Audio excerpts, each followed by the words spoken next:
యేసుక్రీస్తు ప్రభుల వారు ఈ భూమి మీదకి రావటానికి ముందు అనేక మంది భక్తులు బైబిల్ గ్రంథంలో దేవునిని పరిచయం చేస్తూ దేవునిని గుణగణాలు విశదపరుస్తూ అనేకమైన దైవ గ్రంథం లేదంటే ఈ బైబిల్ గ్రంథంలో అనేకమైనటువంటి ప్రవచన వాక్కులు ఉండటం మనము చూస్తూ ఉన్నాం. మనము స్తుతి పాట అనగానే, స్తుతి గీతం అనగానే ప్రారంభములో స్తుతి అనన్న పదం రావాలనో, లేదంటే చివరిలో హల్లెలూయా అనే పదం రావాలనో, లేదా అక్కడక్కడ ఆరాధన అన్న పదాలు రావాలనో అనుకుంటాం. కానీ దేవునిని స్తుతించే విధానం లేదంటే దేవునికి స్తుతి చెల్లించే విధానం విషయంలో దావీదు గారు నిజంగా ఎలా స్తుతి చెల్లించారు? మనము స్తుతి చెల్లించుటకు దేవునికి మనం ఎంత టైం వెచ్చిస్తాం అని మనం ఆలోచన చేస్తే, సామాన్యంగా ఒక వ్యక్తి దేవునికి స్తుతి చెల్లించాలి అని అంటే, దేవునికి స్తోత్రము చెప్పాలి అని అంటే మనము టైం వెచ్చించేటటువంటిది చూస్తే ఎంత టైం మనం వెచ్చిస్తాం? ఒక్కసారి ఆత్మ పరిశీలన చేసుకుందాం. ఎంత టైం వెచ్చిస్తున్నాం స్తుతి చెల్లించటానికి? దేవుడు చేసిన మేలులు కావచ్చు, దేవుడు మనకు అనుగ్రహించినటువంటి ఈవులను ఎత్తి చెబుతూ కావచ్చు, దేవునికి స్తుతి చెల్లించాలి అని అంటే ఎంత సమయం వెచ్చిస్తాం? మనమైతే ఎంతసేపు మనం స్తుతి చెల్లిస్తాం? ఆ స్తుతి చెల్లించండి, దేవునికి స్తుతి చెల్లించండి అని అన్నాం అనుకోండి, ఎంతసేపు స్తుతి చెల్లిస్తామండి మనం? మీ టైమింగ్ చెప్పండి. ఎంతసేపు అమ్మ మీ టైమింగ్ చెప్పండి. అంటే మనము ఎంతసేపు స్తుతులు చెల్లించటానికి సమయాన్ని వెచ్చిస్తాము అని మనం చూస్తే, యావరేజ్గా నేను విన్నది ఒక 5 నిమిషాలు 10 నిమిషాలు అని చెప్తూ ఉంటారు. ఎవరైనా సరే అడిగినప్పుడు ఒక 5 నిమిషాల పాటు, ఒక 10 నిమిషాల పాటు స్తుతులు చెల్లిస్తాము. ఇంకొంతమంది వాళ్ళ అనుభవాలను అడిగినప్పుడు, నేను స్తుతి చెల్లించడానికి ఒక గంట సేపు పడుతుందండి, నేను స్తుతులు చెల్లిస్తాను దేవునికి స్తుతులు చెల్లించటానికి ఒక్కొక్కరికి ఒక్కొక్క సమయము. ఒకరికి 5 నిమిషాలు పడుతుంటే, ఒకరు 10 నిమిషాలు పడుతుంటే, ఒకరు గంట సేపు స్తుతి చెల్లిస్తున్నారు. మనం ఆలోచన చేద్దాం, గంట సేపు స్తుతి చెల్లించటానికి ఏమైనా అవకాశం ఉందా? దేవుని మేలులు తలంచుకుంటూ గంట సేపు స్తుతులు చెల్లించడానికి ఏమైనా అవకాశం ఉందా?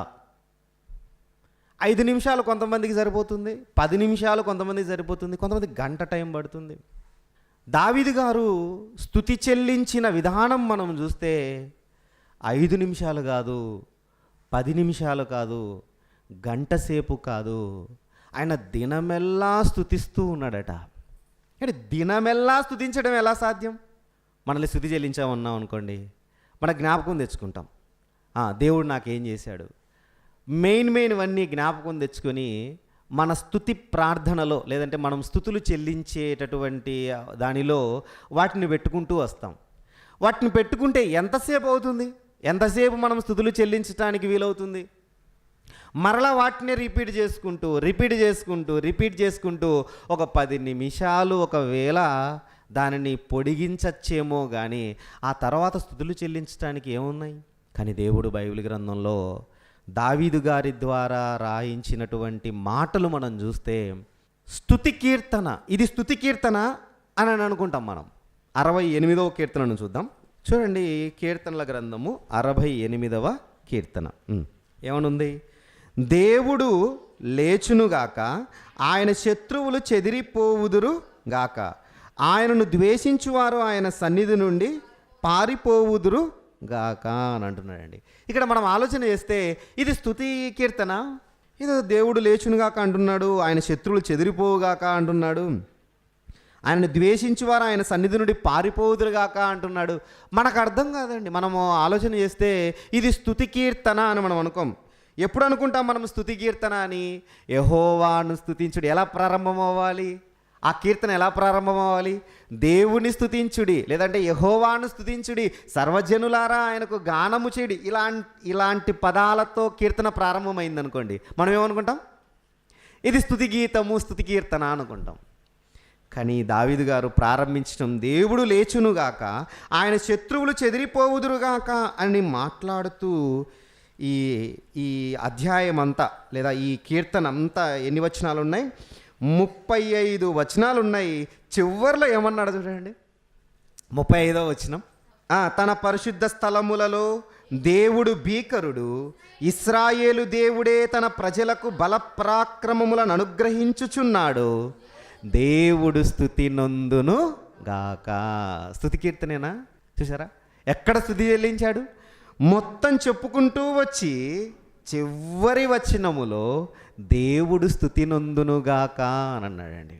అంటే ఆయన ఆలోచన ధోరణి ఎలా ఉందంటే, దేవునికి స్తుతి చెల్లించటానికి ఇదే నాకు వివాహం కాలేదు, వివాహం అయింది కాబట్టి దేవుడానికి స్తోత్రం అని చెప్పడం లేదు. నాకు పిల్లలు లేరు, పిల్లలు కలిగారు, దేవుడానికి స్తోత్రం నాకు పిల్లల్నిచ్చావు. నాకు ఉద్యోగం లేదు, ఉద్యోగం ఇచ్చావు, దేవానికి స్తోత్రం.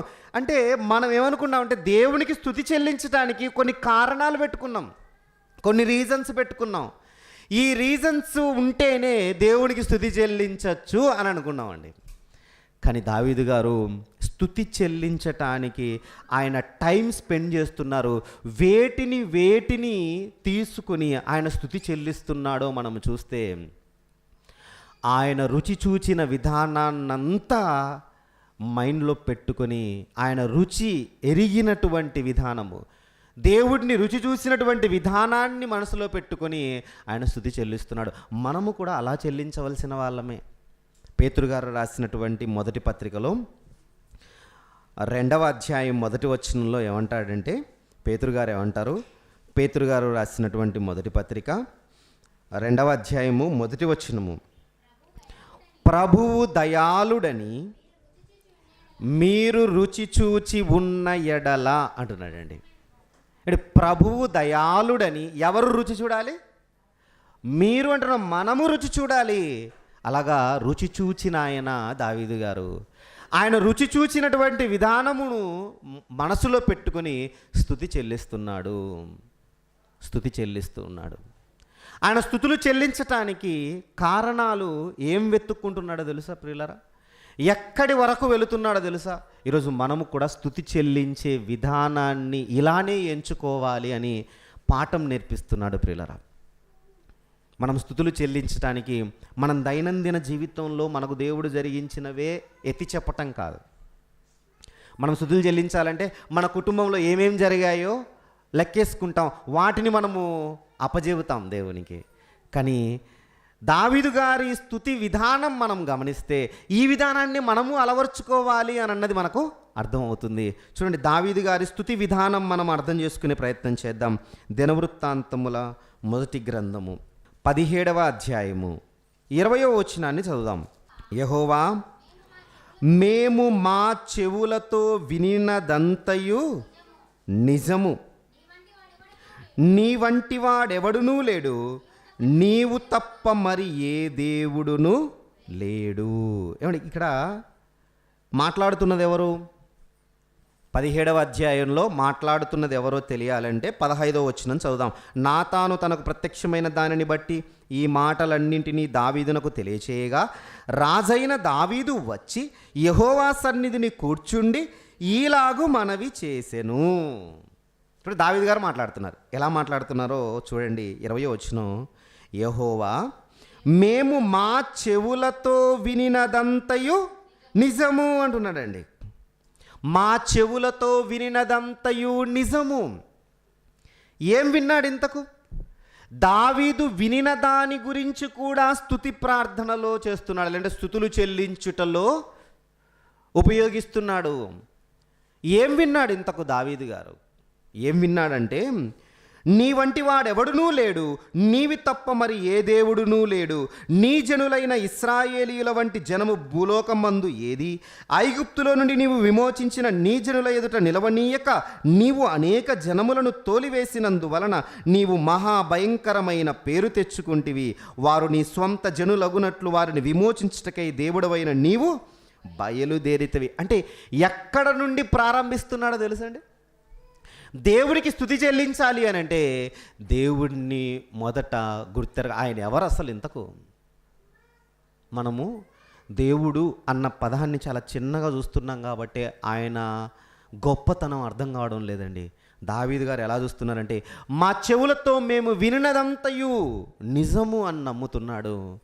ఆ నిజమని చెప్పి దేవుణ్ణి గొప్ప చేస్తున్నాడు. చూడండి, నీ వంటి వాడెవడునూ లేడయ్యా, నీవు తప్ప మరి ఏ దేవుడునూ లేడని మేము నమ్ముతున్నామయ్యా, రూఢిపరుచుకుంటున్నామయ్యా. నీ జనులు అనగా ఇశ్రాయేలీయులు, మా పితరులు, మా జనం ఏదైతే ఉందో, మేము ఎన్నో తరాలు దాటుకున్న తర్వాత వచ్చాం, ఇప్పుడు ఎన్నో తరాల ముందే మాకు నువ్వు మేలు చేసిన వాడవి. ఏమండి, ఆయన గురించి చెప్పుకొని స్తుతులు చెల్లించడం లేదు, వాళ్ళ నాన్న గురించి చెప్పి స్తుతులు చెల్లించడం లేదు, వాళ్ళ కుటుంబం గురించి మాట్లాడడం లేదు. కానీ ఎక్కడికి వెళ్ళిపోయాడు? ఐగుప్తు నుండి విడిపించిన దానిని జ్ఞాపకం చేసుకుంటున్నాడు. ఈరోజు మనం స్తుతులు చెల్లించాలంటే ఎంత దూరం వెళ్ళాలి? గతానికి వెళ్ళిపోవాలి. మనం ఏం చేస్తామంటే, ఈరోజు నాకేం చేశాడో అని జ్ఞాపకం తెచ్చుకొని దానికి చెప్పి స్తుతి చెల్లిస్తామండి. దావీదు గారు స్తుతి చెల్లించిన విధానం చూస్తే గతానికి వెళ్ళిపోయాడు. ప్రియులారా, చాలామందికి గతం గుర్తుకుండదు, గతం గుర్తులోకి తెచ్చుకోరు. ఒకప్పుడు నా స్థితి ఏంటి అని జ్ఞాపకం తెచ్చుకుంటే దేవునికి స్తుతి చెల్లించాల్సినటువంటివి ఎన్నున్నాయో. దేవునికి స్తుతి చెల్లించడానికి మనం మోకరించామంటే ఇక లేవబుద్ధి కాదు ప్రియులారా. 5 నిమిషాలు కాదు, 10 నిమిషాలు సరిపోదు, గంట సరిపోదు. ఇలా మనం ఏమనుకుంటామంటే ఏమున్నాయి అనే ఆలోచనలో పడతాం. కానీ దావీదు గారు ఎక్కడికి వెళ్ళిపోయారో తెలుసండి. నీవు మహాత్మ్యము కలిగినటువంటి దేవుడు, నీ వంటి దేవుడు ఎవడూ లేడు. జనులు ఇదిగో ఏదైతే ఇశ్రాయేలీయుల జనాన్ని నువ్వు రక్షించిన విధానాన్ని చూస్తే అని జ్ఞాపకం తెచ్చుకుంటున్నాడు. అక్కడి నుంచి ఎక్కడి వరకు వచ్చాడో తెలుసా? 25వ వచనం, దేవా నీకు సంతతి కలగజేసేదనని నీ దాసునికి నీవు తెలియజేసి ఉన్నావు గనుక నీ సన్నిధిని విన్నపము చేయుటకు నీ దాసునికి మనోధైర్యము కలిగెను. అంటే విన్నపము చేయటం కూడా ఎంత విశిష్టంగా ఉంది.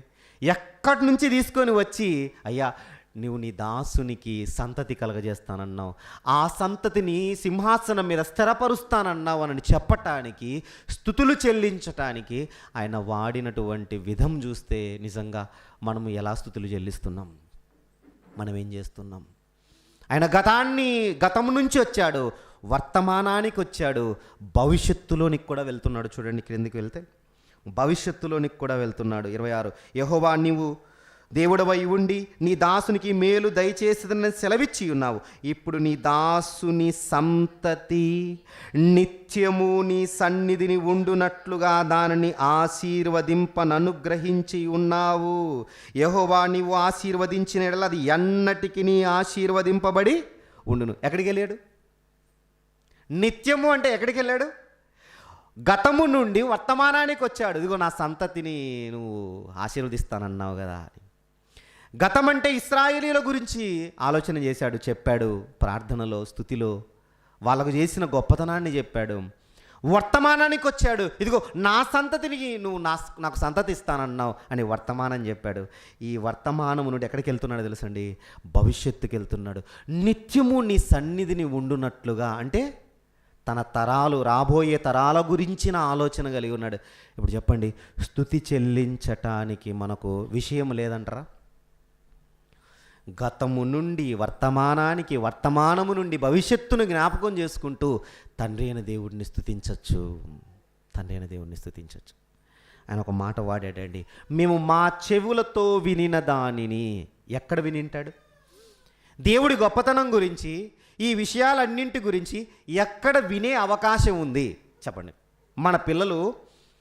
మన పిల్లలకు దేవుడి గురించి, దేవుని గొప్పతనం గురించి, దేవుడు చేసిన అద్భుత కార్యాల గురించి వాళ్ళకు తెలిసింది అని అంటే ఎవరు చెప్పిండాలి?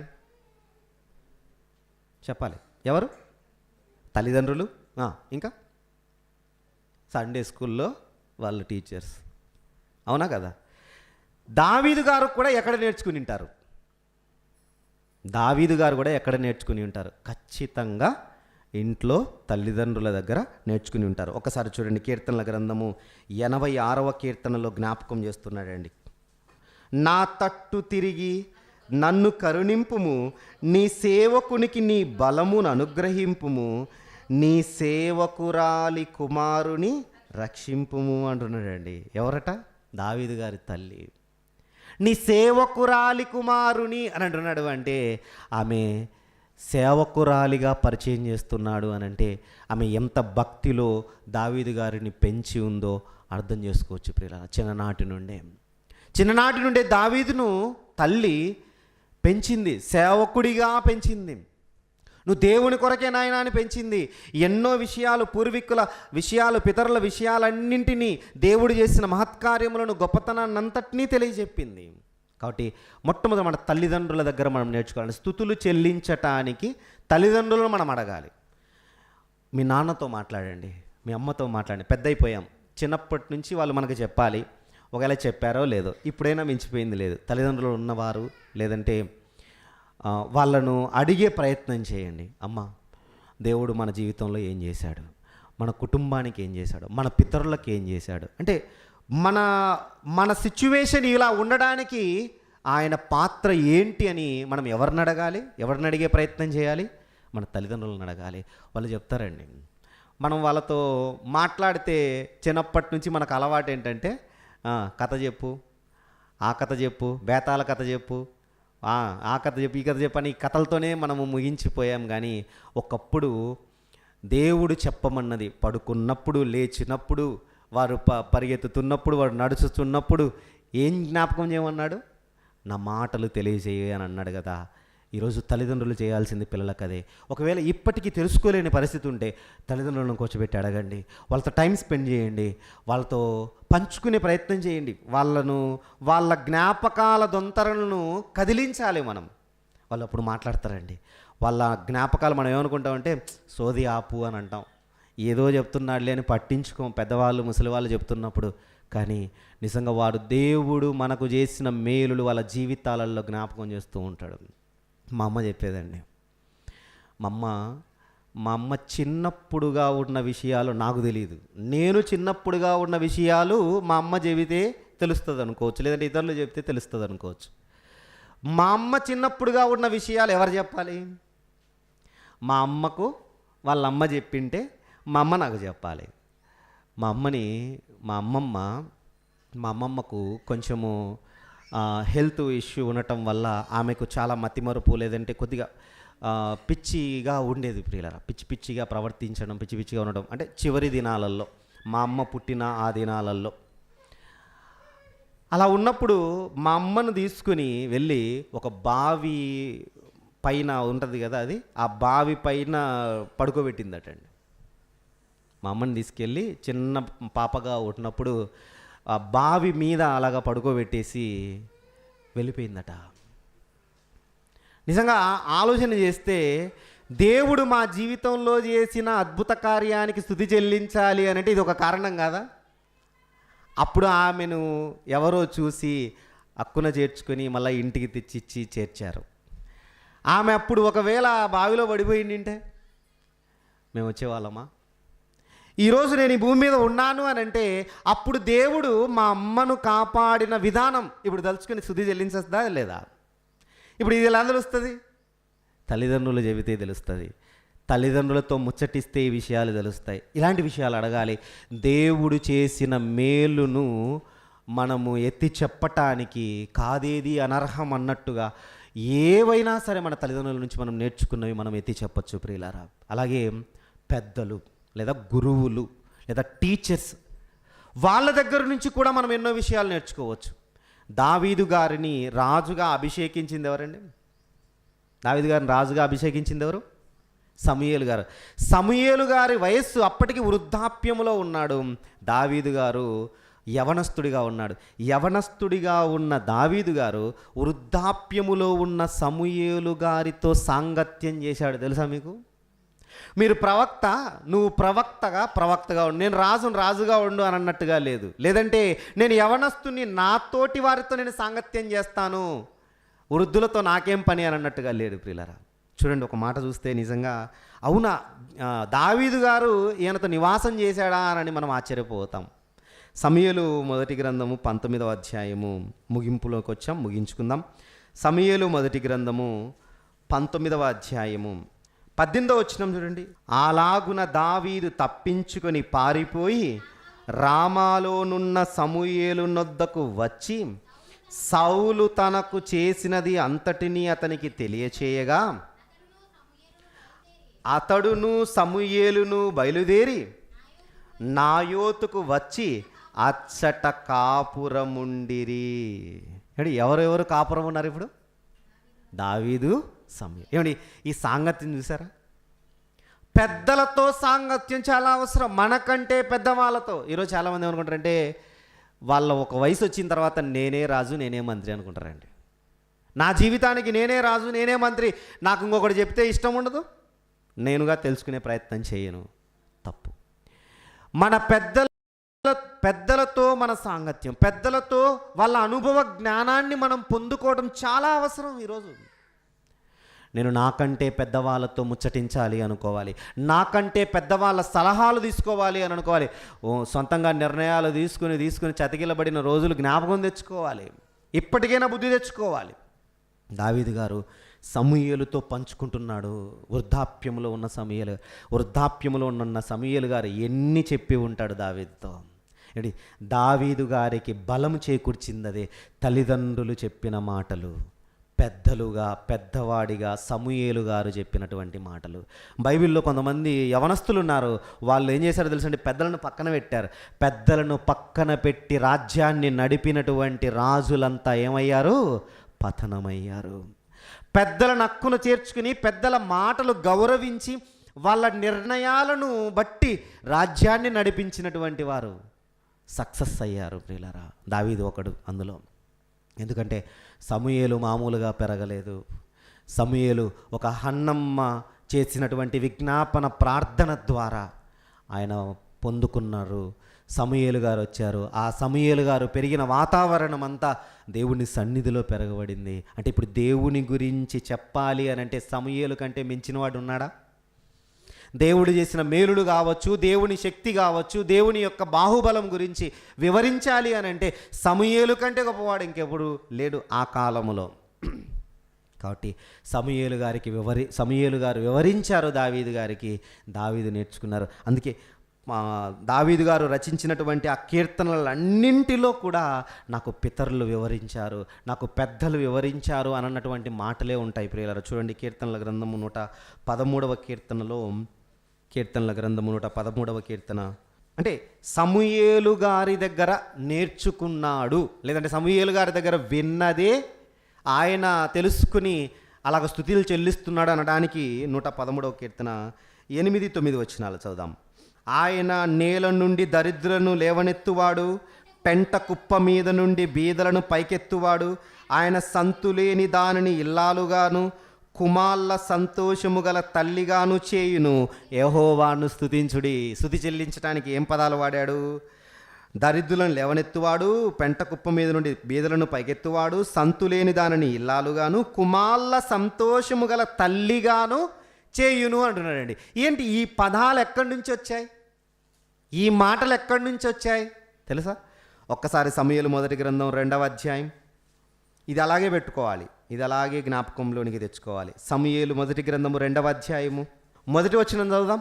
మరియు హన్నా విజ్ఞాపన చేసి, ఏమిటి హన్నా విజ్ఞాపన? అప్పటికి చాలా చిన్నోడండి సమూయేలు గారు. హన్నా విజ్ఞాపన చేసి ఇలాగ అంటుంది. ఇలా అంటూ ఏమంటుందో ఒక్కసారి మనము చూస్తే, తృప్తిగా భుజించిన వారు అన్నము కావాలనని కూలికి పోవుదురు, ఆకలి గునిన వారు ఆకలి తీర తిందురు. గొడ్రాలు 7 పిల్లలను కనును, అనేకమైన పిల్లలను కనినది కృషించిపోవును. జనులను సజీవులుగాను మృతులను గాను చేయువాడు యెహోవాయే. పాతాళమునకు పంపుచు అందులో నుండి రప్పించువాడు ఆయనే. యెహోవా దారిద్ర్యమును ఐశ్వర్యమును కలగజేయువాడు, కృంగజేయువాడును లేవనెత్తువాడును ఆయనే. దరిద్రులను అధికారులతో కూర్చుండబెట్టుటకు, మహిమగల సింహాసనమును స్వతంత్రింపజేయుటకు వారిని మంటిలో నుండి ఎత్తువాడు ఆయనే. లేమి గల వారిని పెంట కుప్ప మీద నుండి లేవనెత్తువాడు. ఎవరి మాటలు ఇవి? హన్నమ్మ చేసిన విజ్ఞాపనలోని మాటలు దావీదు గారి కీర్తనలో బయటపడుతున్నాయి.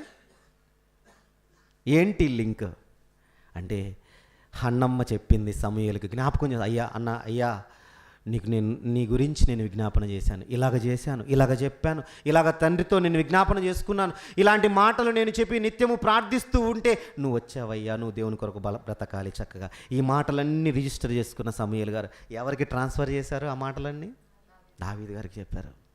దావీదు గారు ఆ మాటలు జ్ఞాపకం పెట్టుకొని కీర్తన రచించాడు. తరతరాలకు ఈ కీర్తన అలాగే వెళ్ళిపోతూ ఉంది. యెహోవాను స్తుతించు విధము చూస్తే పెద్దలను అడిగి మనం నేర్చుకోవాలి, తల్లిదండ్రులను అడిగి మనం నేర్చుకోవాలి. కాదేది అనర్హం స్తుతికి అని జ్ఞాపకం పెట్టుకోవాలి. ఇప్పుడు ఇవన్నీ జ్ఞాపకం పెట్టుకుంటే సృష్టి కార్యము మొదలుకొనండి, నెహెమ్యా గ్రంథంలో వాళ్ళు స్తుతించిన విధానం మనం చూస్తే సృష్టి కార్యము మొదలుకొని ప్రారంభిస్తారండి. దేవా, నీవు భూమిని ఆకాశమును సృజించిన దేవుడవు అని అంటారు. సమయం లేదు కాబట్టి నేను వివరించడం లేదు. 9వ అధ్యాయంలో ఉంటుంది నెహెమ్యా గ్రంథంలో. నువ్వు నిరంతరము స్తోత్రమునకు అర్హుడవు, ఎందుకంటే నువ్వు సృష్టిని చేసిన విధానము ఇలా ఉందని సృష్టి కార్యం మొదలుకొని ప్రారంభిస్తే, ఇప్పుడు ఆలోచన చేయండి, దేవుణ్ణి స్తుతించాలంటే 1 గంట కాదు, సృష్టి కార్యము మొదలుకొని, దేవా నువ్వు సృష్టిని చేసావు, ఆ సృష్టిని చేసినప్పుడు మొదటి దినం ఇది కలగజేసావు, నీకు స్తోత్రం తండ్రి. అక్కడి నుంచి ప్రారంభించండి. ఎన్ని గంటలు పడుతుంది? 2వ దినము దీనిని చేసావు, నా కోసమే చేసావు అయ్యా. 3వ దినం దీన్ని చేసావు, నీకు స్తోత్రం తండ్రి. ఇలాగ ప్రార్థించుకుంటూ వచ్చి, ఇదిగో ఆదాము హవ్వమ్మలను మా కోసం కలగజేసావు. బైబిల్ నంతా మనము ఆ మనసులో పెట్టుకొని దేవునికి స్తుతులు చెల్లిస్తూ వస్తే మన స్తుతి గీతము లేదా స్తుతి కీర్తన, మన స్తుతి ప్రార్థన సమయము లేకుండా వెళ్ళిపోతుంది ప్రియులారా. కాబట్టి దేవుడిని స్తుతి చెల్లించటానికి సమయం ఇంత అని చెప్పటానికి వీలు లేదు. దేవుడిని స్తుతి చెల్లించటానికి మనకు కారణాలు వెతుక్కోవలసినటువంటి అవసరత లేదు ప్రియులారా. From the beginning to ever lasting, దేవుడు సృష్టి చేసిన మొదలుకొని ఎవర్ లాస్టింగ్ అంటే దేవుడు నిత్యత్వములోనికి మనం నడిపించేంత వరకు జ్ఞాపకం తెచ్చుకొని మనం దేవునికి స్తుతులు చెల్లించవచ్చు. దేవా, యేసుక్రీస్తు ప్రభువులను మా కోసం పంపించిన ఆయన ఎంతటి మంచి మాటలు మాకు నేర్పించాడు, ఎంతటి శిలువ యాగాన్ని మా కోసం చేశాడు, ఇవన్నీ జ్ఞాపకంలోనికి తెచ్చుకుంటూ మనము కూడా మా కోసం ఈ తరంలో సేవకులను పుట్టించావు అని మనకు దేవుని వాక్యాన్ని నేర్పించిన సేవకులు వాళ్ళు చేస్తున్నటువంటి కష్టాన్ని జ్ఞాపకం తెచ్చుకొని దేవునికి స్తుతులు చెల్లించవచ్చు. ఈరోజు నేను రక్షణలో ఉన్నానంటే ఒకనాడు నాకు వాక్యం బోధించిన ఆయన, ఒకనాడు నాకు వాక్యాన్ని వివరించిన ఆయన, ఒకనాడు ఆ పత్రిక తెచ్చి నాకు ఇచ్చిన ఆయన, ఒకనాడు అదిగో ఆ సీడీ తెచ్చి ఆ వాక్యాన్ని నాకు వినిపించిన ఆయన. ఇలాగ ప్రార్థన చేసుకుంటూ వెళ్తే స్తుతులు చెల్లించటానికి సమయముతో పని ఉండదు ప్రియులారా. కాబట్టి మనం మన పిల్లలకు అదే నేర్పాలి. లేచినప్పటి నుంచి స్తుతులు చెల్లించండి, దేవునికి స్తుతులు చెల్లించండి, ఆయన చేసిన అద్భుత కార్యములను వివరించేటట్టుగా చేయండి. సంవత్సరాలు సరిపోవు ప్రియులారా. అందుకే కీర్తనాకారుడు అన్నాడు, 71వ కీర్తన చివరి మాట 18వ వచనం, దేవా వచ్చు తరమునకు నీ బాహుబలమును గూర్చియు పుట్టబోవు వారందరికీ నీ శౌర్యమును గూర్చియు నేను తెలియజెప్పునట్లు తల నెరసి వృద్ధుడనై ఒండు వరకు నన్ను విడవకయ్యా. దావీదు గారు ఎప్పుడు చనిపోయారో తెలుసండి? ఒక పదం ఉంటుంది, మంచి వృద్ధాప్యమందు అని ఉంటుందండి. మంచి వృద్ధాప్యం అంటే మనం ఏమనుకుంటాం? యంగ్గా ఉండి వృద్ధుడైనప్పుడు చనిపోయాడు అనుకుంటాం. కాదండి, మంచి వృద్ధాప్యం అంటే చాలా ముసలోడైపోయాడటండి, చాలా ముసలోడు. సౌలు చనిపోయిన వయసు ఉంది కానీ దావీదు చనిపోయిన వయసు లేదండి. సౌలు చనిపోయాడు 70 సంవత్సరాల వయసులో చనిపోయాడండి సౌలు. దావీదు గారు చనిపోయిన వయసు మంచి వృద్ధాప్యం. ఎందుకు దేవుడు నిలబెట్టాడు? ఆయన చేసింది ఒకటే, తను తెలుసుకున్నది, తనకు వచ్చిన అద్భుతాలు, తనకు దేవుడు చేసిన అద్భుత కార్యాలు వచ్చు తరమునకు వివరించాలి అని అన్నటువంటి ఆలోచన కలిగి ఉన్నాడు. చెబుతూ వచ్చాడు, తన పిల్లలకే కాదు, తన తరము వారికి, తన తర్వాత తరాలకు, తన మనవళ్ళకు, మన పిల్లలకు, వీళ్ళందరికీ చెప్పాలనుకున్న ఆలోచన, తన బాహుబలము, దేవుడి బాహుబలం గురించి వివరించాలనుకున్నాడు. అదే ఆయనను కాపాడుతూ వచ్చింది. మంచి వృద్ధాప్యమందు ఆయన మరణించాడు, ప్రభునందు నిద్రించాడు. కాబట్టి మనము కూడా దేవునికి స్తుతులు చెల్లించాలి. మన తల్లిదండ్రులను అడగాలి, వృద్ధులను అడగాలి, వారి నుంచి తెలుసుకోవాలి. స్తుతులు చెల్లించడానికి సమయంతో పని లేదు. గతము, వర్తమానము, భవిష్యత్తును మనసులో పెట్టుకొని మనము స్తుతులు చెల్లించడానికి ముందుకు సాగాలి. అలాగ దేవుడిని స్తుతిస్తూ, దేవుడు మనకు చేసిన మేలులు జ్ఞాపకం తెచ్చుకుంటూ ఆయన్ను స్తుతి చెల్లించాలని కోరుతూ నా ఈ మాటలు ముగిస్తున్నాను.